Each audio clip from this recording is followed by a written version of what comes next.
Chapter 24. For the second time in 3 years, Robert Huerito Gratton was paroled on April 30th, 1997 from the maximum security housing unit at Pelican Bay State Prison. This time, however, he was a high-ranking Nuestra Familia captain. Compliments of Cuete. He and a few other parolees were each given $200 in gate money, told to report to their respective parole officers within 24 hours, and taken to a nearby Greyhound bus station in Crescent City by correctional officer escort. Within 20 minutes of release, he had purchased a $61.90 one-way ticket to Modesto, made small talk with a female cashier, bought something to drink, and was seated on the bus, dreading the 10-hour ride ahead of him. He didn't take well too long, boring bus rides, and fell asleep thinking about his new responsibilities. NF Brass had big plans for him. The first of many was to lay low, stay out of trouble, and get off parole, which wasn't too difficult considering he had only 54 days of it left. Then he was to reunite with his old crew and pick up where he had left off a year earlier, which was easy considering that he had remained in continuous contact with his manpower on the streets during his absence. The all-day bus ride seemed to last forever, but Gratton, in a world of his own, hardly noticed. He was just glad to be out of prison and on his way home. Upon arrival in Modesto, two of his most trusted crew members were at the station waiting for him. Abel Payaso Moreno and Paul Big Smokey Guzman welcomed their brother home, and they were a soothing sight for tired eyes.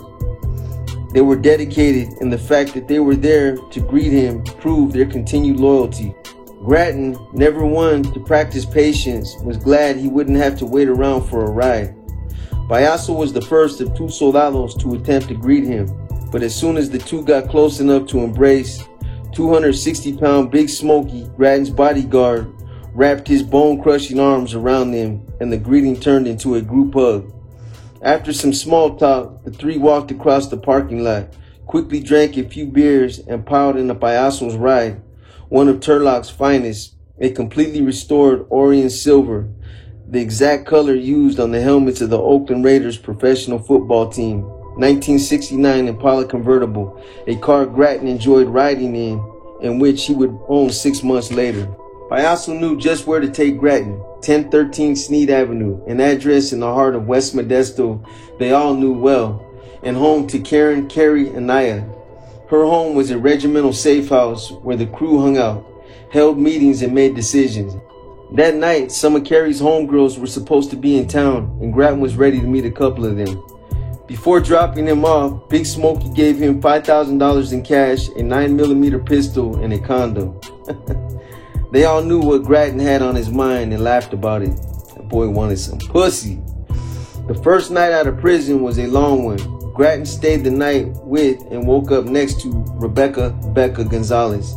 Becca, one of Carrie's homegirls, had a good-looking body, nice personality, and pretty smile. He had known her for years, so no introduction was necessary. They had dated in the past and had remained friends. She was cool to kick it with. He enjoyed her company and conversation, but for him, that was as far as it went. By mid-morning, he was gone. Later that day, he rented an apartment, settled into it, and set up shop. Gratton was all business a few days later. He had picked up a pound of La Mexicana, code word for methamphetamine, a stimulus drug called crank, from Richard Ricky Boy Martinez, a well-known neighborhood dealer, NF associate, and longtime friend. Martinez wasn't small money. He had friends in some big places, and he owned the Auto Lab, a custom auto body shop in Modesto. He was an award-winning painter, Lowrider Magazine centerfold September 1992 issue, did all of his own body work, sprayed expensive candy paint jobs, and wanted to be part of Gratton's crew. He allowed Gratton to stash guns, drugs, and money in his shop. Ricky Boy and Gratton had hung around the same circle of people for years. They were the best of friends. Ricky Boy's older brother, Domingo Mingo Martinez, was actually Gratton's best friend until the day he died of a cocaine overdose a few years earlier. They frequented local nightclubs together and usually ended up with Richard Ricky G's Garcia, who was another longtime friend, party animal, and owner of La Familia Garcia's, a local nightclub and restaurant with dining, dancing, and the best Mexican food in Modesto. During that time, although Grattan wasn't much of a drinker, he enjoyed the nightlife, socialized with all the beautiful women, and took the opportunity to reestablish himself with a few of his old business associates. Grattan was very optimistic, to say the least. From a Familiano's viewpoint, Grattan was quick to notice La Familia Garcia's potential. The setup was perfect. Customers were always going in and out of the restaurant, which was looked upon as a clean-cut family-owned business, and the nightclub was an excellent front for the necessary traffic, which wouldn't seem suspicious or unusual. Within a couple of days, he devised a plan to establish and conceal a methamphetamine operation he planned to run out of the club on weekends. He and a few NF associates convinced Garcia it would be profitable to hold after-hour parties at the club. Garcia didn't know Grattan's hidden agenda, but he must have been suspicious of the $200 and $300 tips. As word spread, La Familia Garcia's became a popular hotspot. Anybody that was somebody showed up at the club, and the after-hour parties on Friday and Saturday nights usually lasted until the early morning hours of the next day. These get-togethers were accessible by verbal invitation only, and although many people were invited to attend, only a select few were allowed into the VIP section. For many different reasons, those who needed to know knew. Garcia supplied the lounge, a back office, women, and booze. People were allowed to smoke marijuana and use cocaine. Ricky Boy brought the Mexicana, and Grattan the clientele. Numerous drug transactions took place there. Big dollars were changing hands, and all three were making more money in one night than most people make in a month. As time went on, Martinez realized that Grattan had a lot of customers, and he became Grattan's #1 drug supplier. Within a few short weeks, he considered Grattan his foremost business associate. Martinez dealt with people from all walks of life, but he couldn't believe the amount of money Grattan was making and the influence he had. The two made a good team, and they gradually took over the entire West Modesto drug trade. Grattan was on the move, and in no time at all, any and all drugs being sold in the West Modesto area now belonged to the mob. With several drug runners, Grattan was known to make up to $10,000 in a single day. With money readily available, Grattan decided it was time to call his first regimental junta bi-weekly crew meeting and lay down the law. He held it on the handball courts of his apartment complex. Once the crew was together, they played a few games of handball, worked out in the gym, and went swimming. To an unsuspecting onlooker, it seemed like a family get-together, but the meeting itself was all NF business as usual. He explained Rubalcaba's order, the new street policies, and how Rubalcaba intended them to take over Modesto. He gave each soldado individual orders and assigned them positions of responsibility, which most of them would prove unable to handle. The first meeting was a major success. Everyone was anxious to get to work. After some small talk, the meeting ended. At the closing of this first junta, every Zapatista was ready to get things started. Each member was tasked with acquiring at least 2 firearms, one of which would be donated to the regimental armory, obtaining a cellular phone, and accumulating no less than $500 on a monthly basis, which would be put towards building the regimental bank. 2 months later, the regimental stronghold was back on track. On June 21st, 1997, Grattan was formally discharged from parole in the state of California, and by July, Rubalcaba was sending him additional manpower. The first soldado, if he could be called that, sent to function under Grattan's authority and or guidance via Rubalcaba was Samuel "Sammy" Cuellar from Hanford, a newly recruited NR member who was a little known, uneducated, and over-anxious NF wannabe Grattan didn't much care for. Cuellar, who was very leery and untrustworthy, had at one time been celled next to Grattan in Pelican Bay, and Grattan didn't want to work with.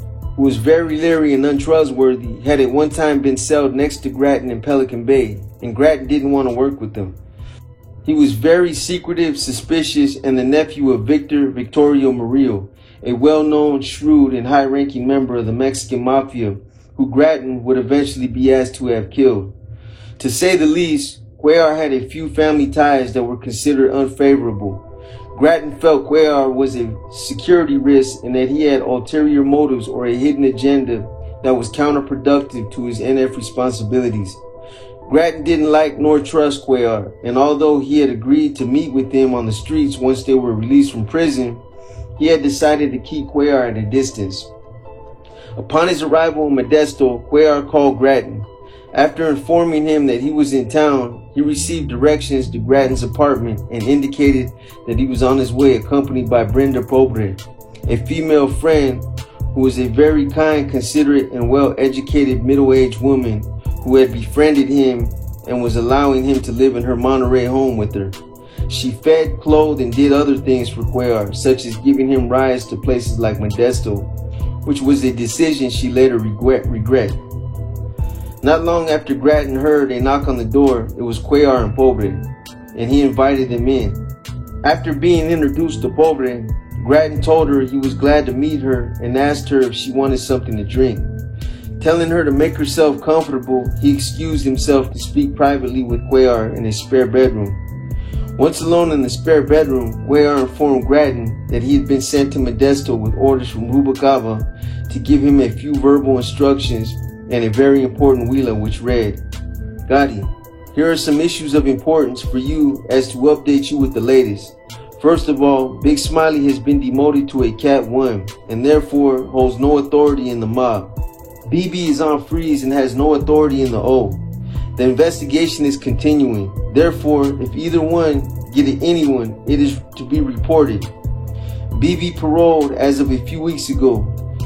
If he should get at you, don't let him try to dictate nada to you. If he sends someone, don't even let them come bother him. If you know where Fat Girl's mate now lives, let me know. If you know, make preparations to handle it. No one is to know anything at all. If you recall our conversations, you'll remember that I have told you that it could be like this. Believe me, that she has done very much damage and continuously has tried to do her own wishes. The mob will not tolerate. Our family, hopefully, will set this example here. She knew the rules and consequences. Again, I won't explain, as you know the deal. If anyone else gets in the way, then so be it. You are my underboss of the Zapatista family. You just need to reflect on the ideas we shared and the way I used to school you. The strictest of security must be placed in everything you do, on ourselves as well as the manpower. Right now, I want for you to establish yourself and get some money-making ventures together. The NR will no longer be functioning under the NR name. Once they parole, they will fall under the rules and guidance of the Cs, who are assigned to run the streets. Some may fall into a FC, others under a colonia. But all Ns that want to work will be assigned. No Ns can go out and expect to be involved in criminal activities under the NR name. We will not let this exist. The Ns you have will have to be made aware of this, etc.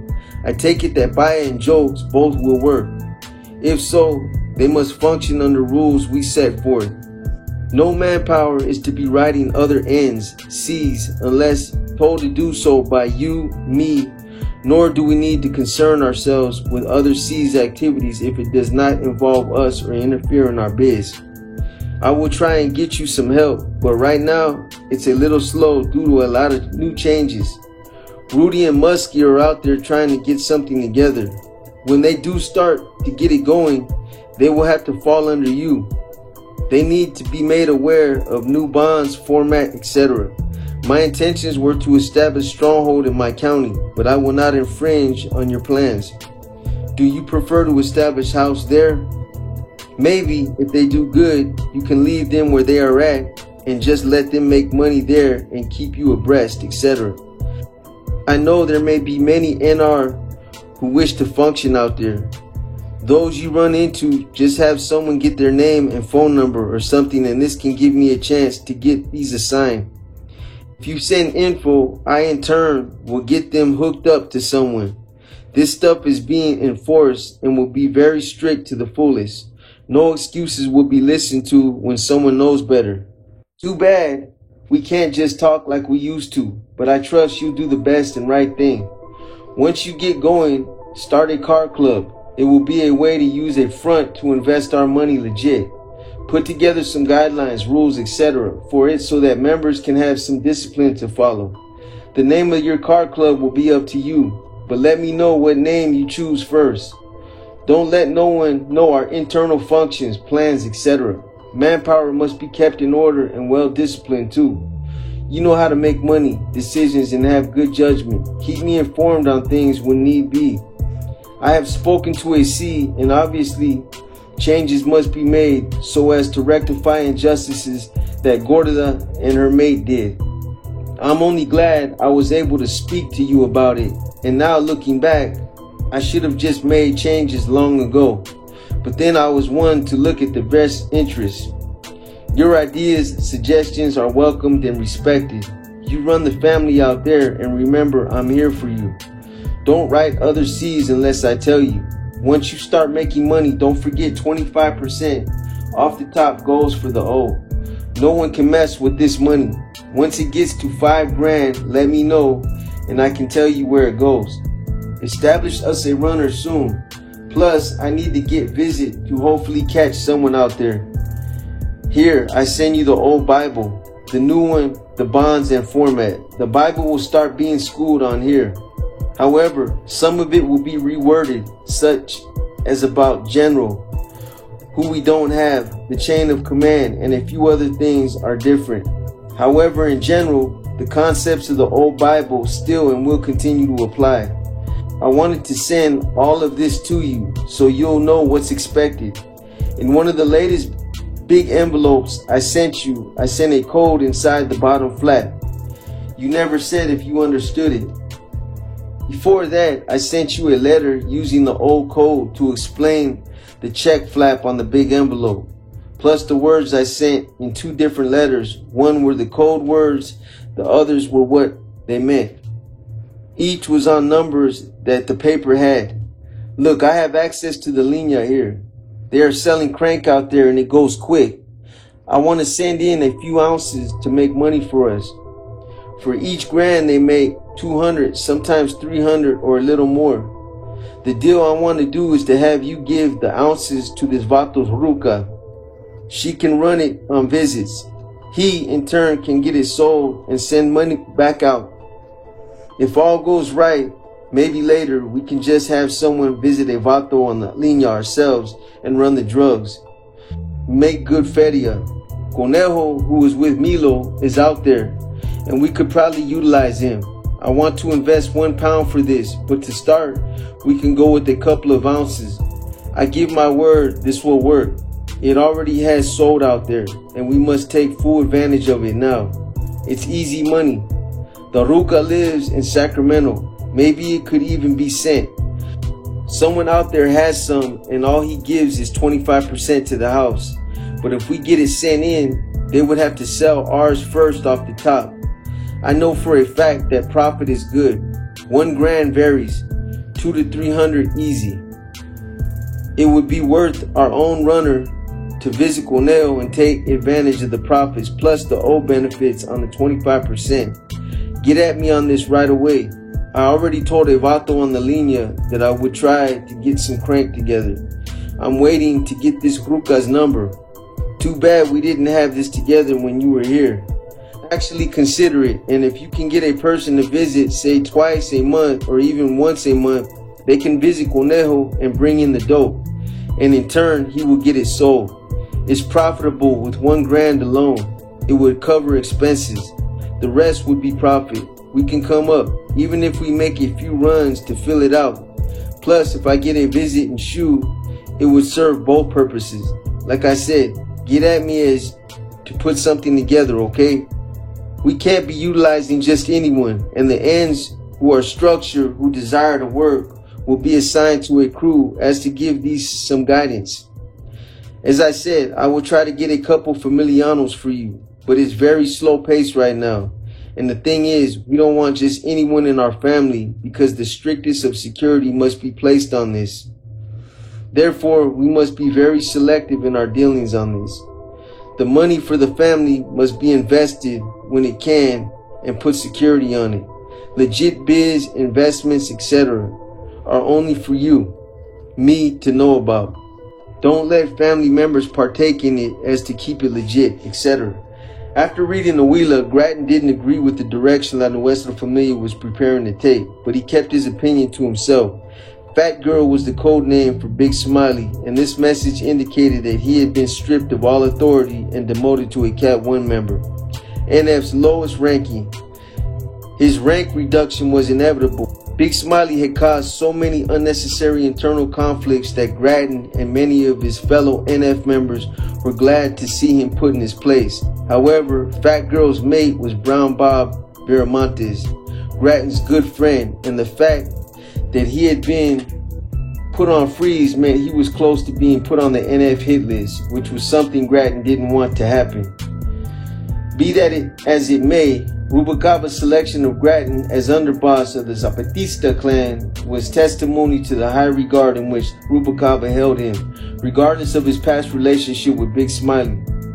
Rubalcaba's personal rule was that when there was a need for an NF member to hold high-ranking leadership position, the most trustworthy and qualified ought to be selected. Under that logic, underboss was one of the highest and most influential and powerful rankings that Familiano could be assigned while on the streets. Before the summer was over, Grattan was placed into the NF's highest of command on the streets. However, although he was the most qualified NF member on the streets to hold such a position at that time, he wasn't looking forward to the added responsibilities. He knew he would be forced to make some very serious decisions and that a great many of NF's hardcore members wouldn't understand or agree with them. With this in mind, Cuellar wanted to function in Modesto and work for Grattan in whatever form or fashion Grattan saw fit.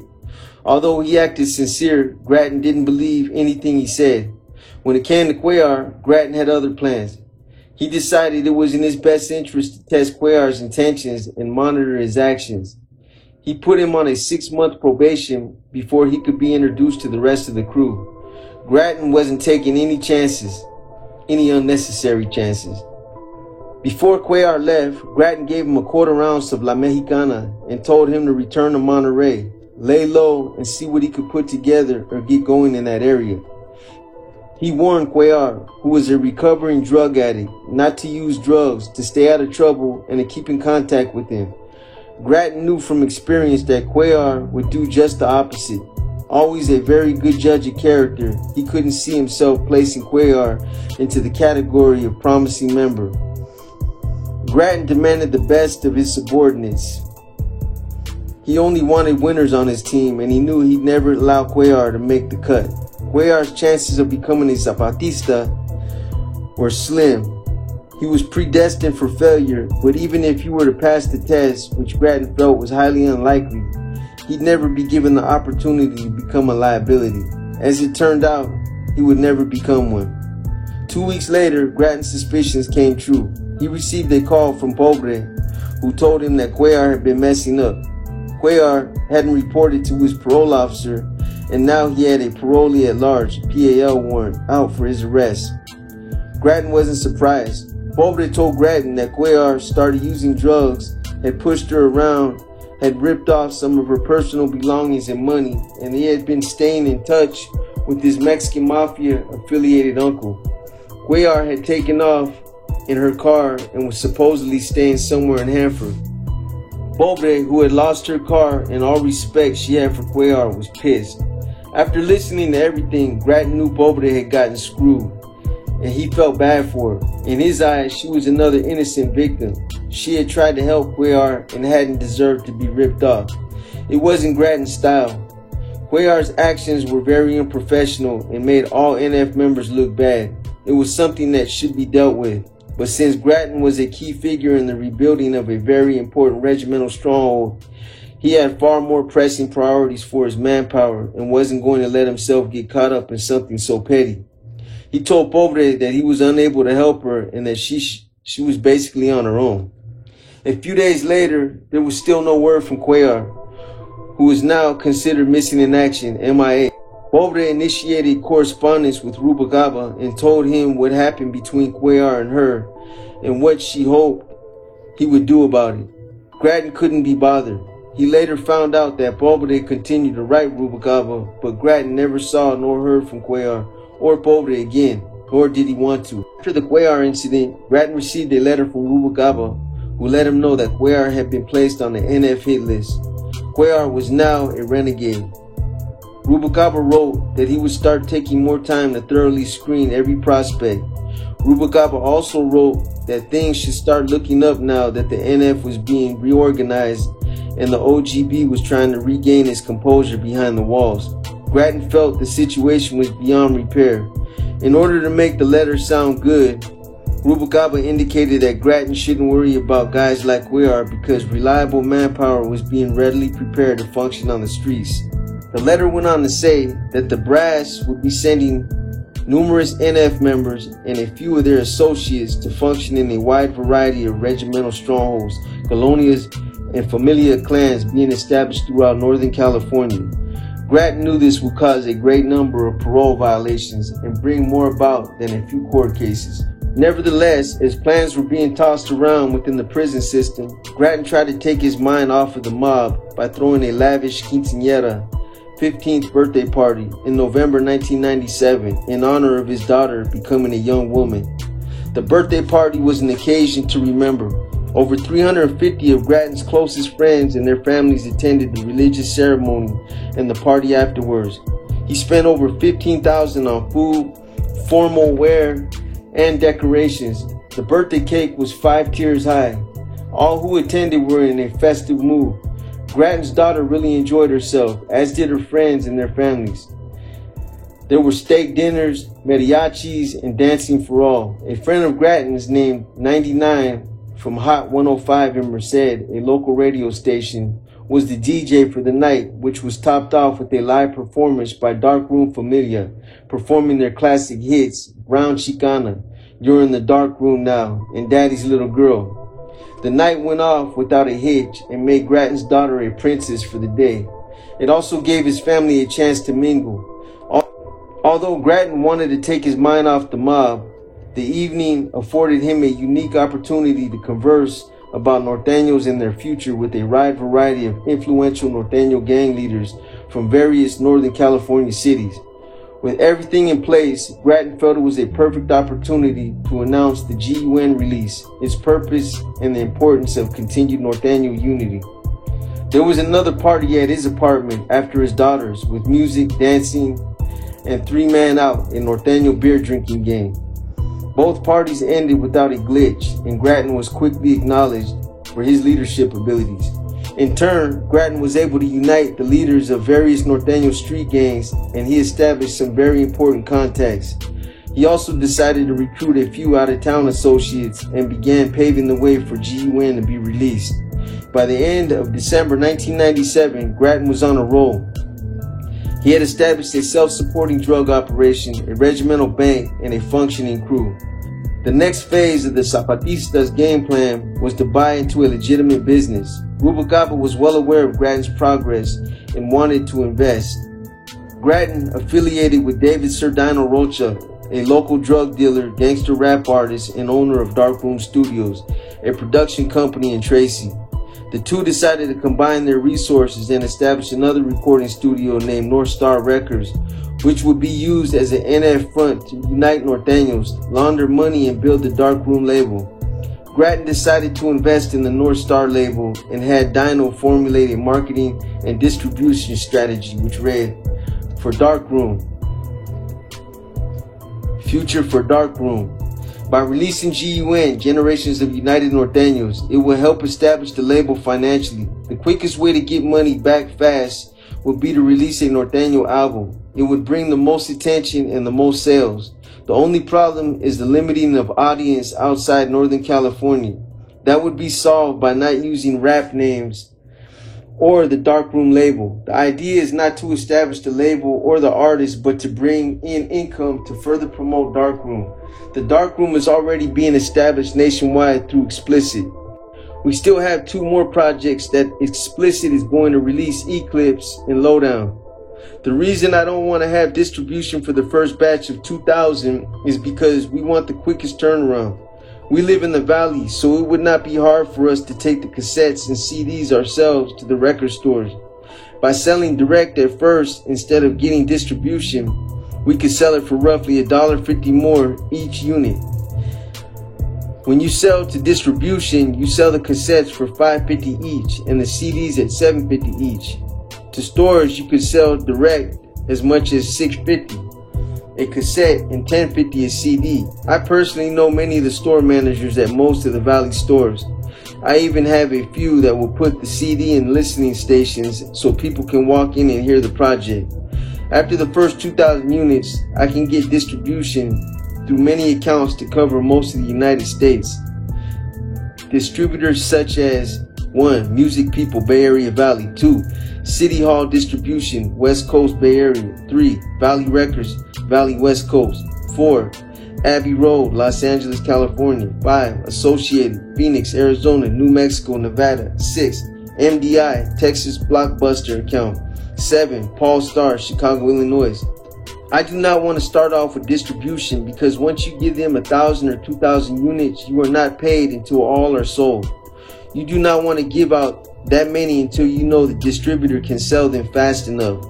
You could be waiting 8 months just because they shipped 100 to somewhere you have no audience, even though they might have sold 900 units. Distribution is not very hard to get, but it should not be distributed unless you are getting nationwide promotions such as magazine ads, radio ads, or videos. What good is it to have your project nationwide if you are not selling nationwide? Record release plan. Artwork. Not sure who will do the artwork yet. CDs, estimates $300. J-Car cassette cover, $300. Printing, done by Ross Ellis in Canada. Best prices, 1,000 full color CD covers, black and white on backside, $150. 1,000 full cover cassettes, 2 extra flaps, and black and white on backside, $150. Mastering an album is essential for best sound quality. Mastering an album is essential for best quality sound.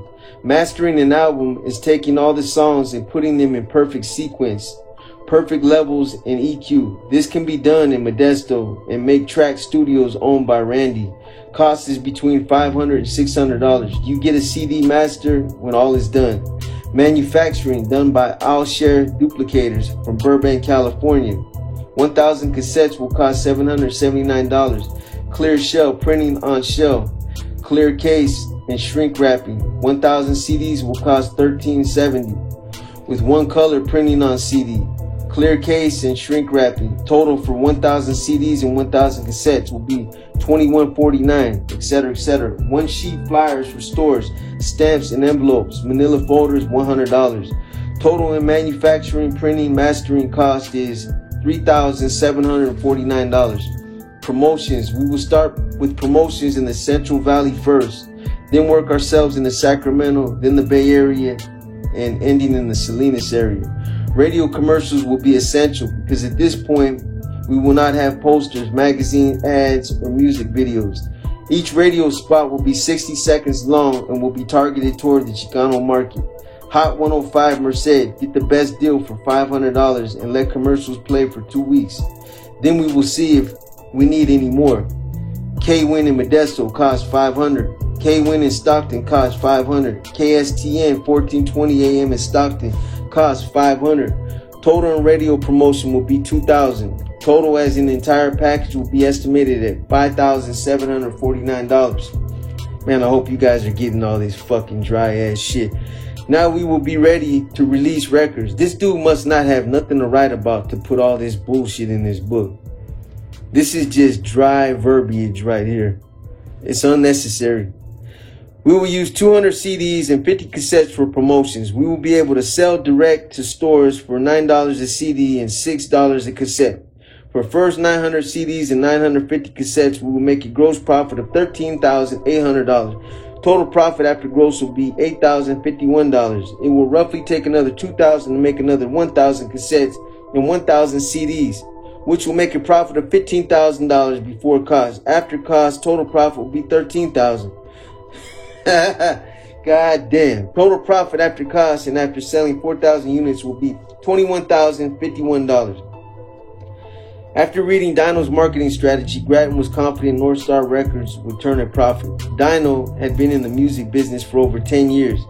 He knew its ins and outs, and within a month, Grattan was prepared to invest. By January 1998, he was more than ready to put North Star Records on the map and poured all of his money, resources, and energies into building a business license, making the necessary contacts, and putting together a Norteño gangster rap CD, which would be the first of his kind. Grattan and Dino organized the final touches to their game plan and put North Star Records in the mix. The CD, GUN, Generations of United Norteños, XIV Till Eternity, was about to become a reality. The next step was to recruit a wide variety of Northern California's most notorious underground gangster rap artists into the studio to put their talents on wax. 14 different rappers were selected, 14 different tracks were cut, and Grattan narrated the introduction. After spending over a month and a half in and out of the studio and producing enough songs to compile an album, Grattan called on Make Track Studios to do the mastering, Promotional X to do the printing, and Alshire Duplicators to mass produce the final product. Ruben Rocha, Dino's brother, did the artwork. With the completion of the CD, Grattan, Dino, and a few other homeboys traveled all over Northern California to pass out more than 10,000 business cards, flyers, and posters. Grattan, realizing the importance of promotion, advertised the CD at car shows, concerts, and in magazines. He also gave out samples, established a hotline, and recruited a wide variety of Northern California's music stores to sell the CD. Sam Goodies was the most receptive, and Associated Distributors Incorporated, ADI, out of Phoenix, Arizona, was contacted to distribute the CD in other states, such as Arizona, New Mexico, and Texas.